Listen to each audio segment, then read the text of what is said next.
අද මම ළඟ තියෙනවා iPhone 6 එකක්. මේක මම පාවිච්චි කරන ෆෝන් එක. මේකේ මේ සයිලන්ට් කී එක වැඩ කරන්නේ නැහැ. පේනවනේ සයිලන්ට් කී එක වැඩ කරනවා නම් මෙතනින් ෆින්ගර් කියලා වැටෙනවා. වැඩ කරන්නේ නැහැ. හරිද? ඊට පස්සේ මම ගෙනාවා සයිලන්ට් කී එකක්. මේක මේ ඔරිජිනල් එකක් ෆෝන් එකකින් ගලවපු එකක්. ගෙනල්ලා මම මෙතන ටිකක් සුද්ධ කරගත්තා. හරිද? මොකද ඒ හවුසින් එක තියෙන පැත්තකට දාලා තිබුණේ ෂොප් එකෙන් යාළුවෙක් ෂොප් එකෙන් ඉල්ලගත්තේ මේ මෙතන පොඩ්ඩක් සුද්ධ කරගත්ත කුණු වගේක් තියෙනවා. හරිද? අනිත් ඒවා නම් කිසි අවුලක් නැහැ කියලා පේනවා.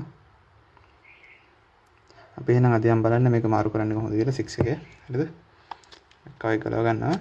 ගලවගෙන හරිද? මෙන්න මෙතන ඇන දෙකක් තියෙනවා. ඇන දෙකයි තියෙන්නේ. හරිද? iPhone වල මෙතන ඇන දෙක විතරයි තියෙන්නේ. අපි ගලව ගමු එහෙනම් ඇන දෙක.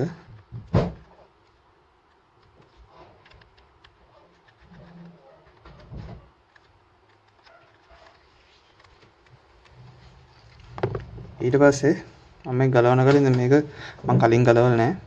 ඒ නිසා සමහරට කලින් ගලවපු කෙනෙක් මෙන්න මේ වටේට ගම් දාලා තියෙද්දි දන්නේ නැහැ.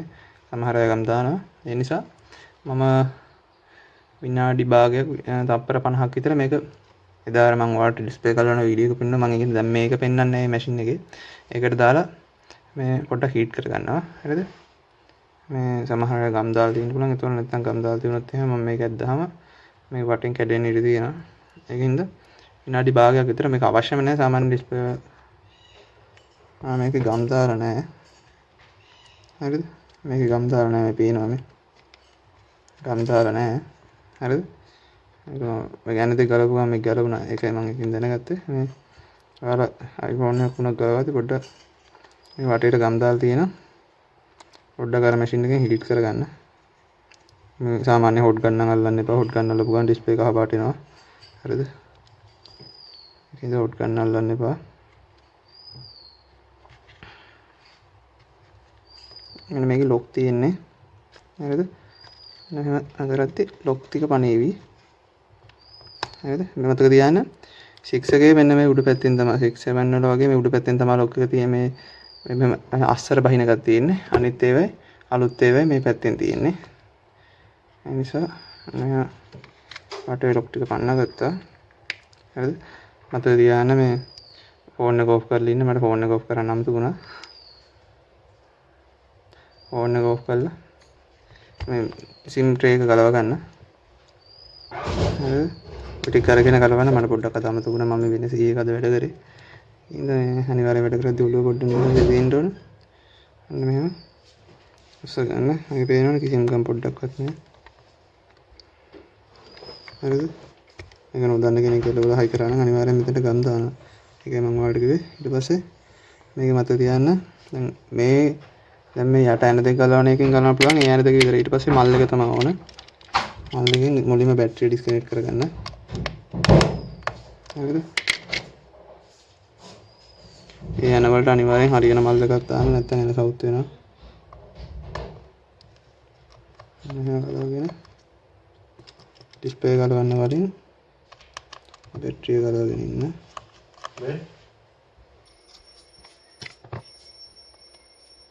මම බැටරි ඩිස්කනෙක්ට් කරගන්න ඔක්කොටම කලින්. හරිද?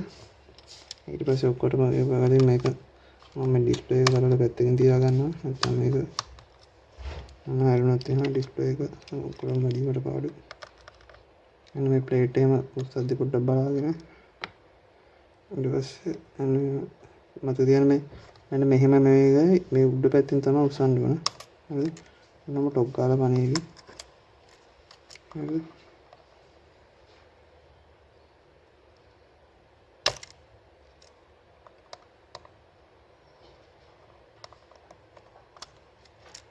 මම ඩිස්ප්ලේ ගලවා ගත්තා. ඊට පස්සේ ඒක පැත්තකින් තියාගන්නවා. මෙන්න මේක මෙතෙන්ට සෙට් වෙන්නේ.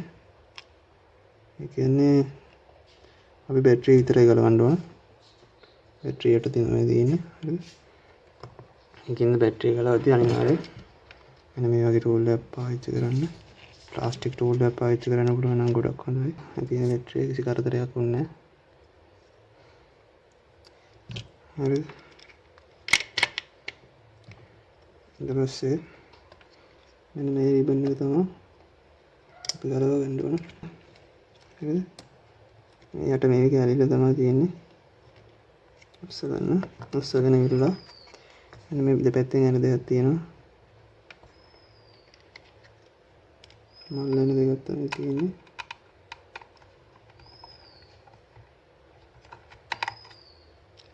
මේ යන කවලම් කරගන්න එපා. ඒක අනිවාර්යෙන් මත තියන්න. මට මේක බෝඩ් එක ගලවන්න උනා. මොකද මේ අනේ තිබුණ බෝඩ් එක අස්සෙන් මම වලට මේ පොඩි වීඩියෝ එකක් ගෙන බෝඩ් එක මෙන්න මෙහෙමයි බෝඩ් එක. CPU processor ඔක්කොම එකට තමයි තියෙන්නේ එක බෝඩ් එකක. අනිත් ඒවා වෙන වෙන රිබන් වල තියෙන්නේ. හරිද? මම වලට පොඩි වීඩියෝ එකක් ගෙන මේ බෝඩ් එක පෙන්නන්න. මොකද බෝඩ් එක ගලවන්න උනා මට. ඒක ගලව ගන්න නැත්නම් මේ කැණයක් තිබුණ බෝඩ් එකට තද වෙලා. ඒ නිසා මම ගලව ගත්තා. එහෙනම් අපි මේකත් හයි කරගමු. අන්න එහෙනම් මම බෝඩ් එක යන ඔක්කොම දාගෙන තියෙන්නේ. මෙන්න මෙතනත් මත තියන්න මේක ගලවුවට පස්සේ මෙන්න මෙතන චූටි කෑල්ලක් තියෙනවා. ඒකත් මත තියන්න.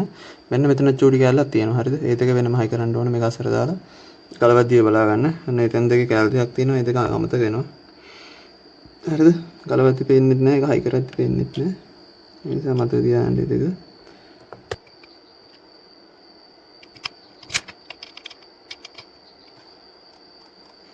හරිද? මම සාමාන්‍යයෙන් මෙහෙම හරිද? දැන් මේක වැඩ කරත් නැතත් මම මේක දැන් ආයෙ ගලවන්න යන්නේ නැහැ. මොකද මට දැන් වෙලාවක් නැහැ. මේ දැන් මම මේක සම්පූර්ණ හයි කරලා ෆෝන් එක අතර ගන්නවා. අරගෙන මේක වැඩ කරත් නැත්නම් මම දැන් මේක චෙක් කරලා නෙමෙයි ගෙනාවේ.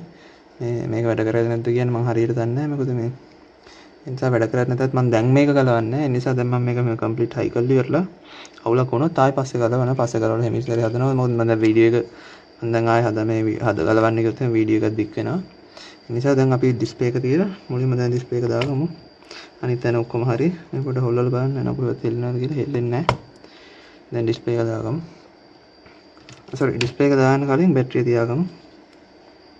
මෙන්න මෙහෙම. බැටරිය මේ ගම් එකක් මෙන්න මෙතනද වෙනවනේ. මේ වගේ ගම් එකක් නෙමෙයි ඔරිජිනල් බැටරිය එන්නේ. හරිද? මේ ඩබල් ටේප් ගම් එකක් තමයි ගහලා තියෙන්නේ. සමහරවිට මෙන්න මේ ටේප් එකෙන්ම වෙන්නේ නැති ගහලත් ඇත්තේ. මම ඒක දිනනවා. එහෙනම් මම මුකුත් මේක ගන්න යන්නේ නැහැ. අවශ්‍ය නැහැ. ස්ටිකර් එකක් ගන්න යන්නේ නැහැ. මේ තියෙන විදිහටම මෙහෙම හයි කරනවා. බැටරිය දැම්මහම එක්කන මං කියවන මෙතන තද වෙනවා කියලා. එතන හරි. බැටරි පින් එක ගහන්න නැහැ. හරිද? හොඳට තියන්න දැම්ම ගන්න එපා. මෙන්න මෙතන නෙමෙයි දැන් මේ මට මේ සමහර කොට ෆෝන් වල මෙන්න මෙතන ඉන්නේ මට ඒකෙන් අමතක වුණා මම මේ පැත්තේ ඩිස්ප්ලේ එක ගලව බැටරිය ගලවන්න කලින්. හරිද? මම බැටරිය තියාගත්ත හෙල්ලෙන්නේ මොකුත් නැහැ. දැන් අපි ඩිස්ප්ලේ එක තියාගමු. මට මේ අර යුනිට් එක ගත්තා නම් මේක මිට ඩිලේසි නමුත් මේ ඔයාලට පෙන්වන්න ඕන නිසා මට මෙච්චර දෙයක් මෙතන කරන්න බෑ. එක ෆෝන් එකෙන් කැමරා කරන නිසා මේ වැඩේ පොඩ්ඩක් අමාරුයි ඉතින් අද.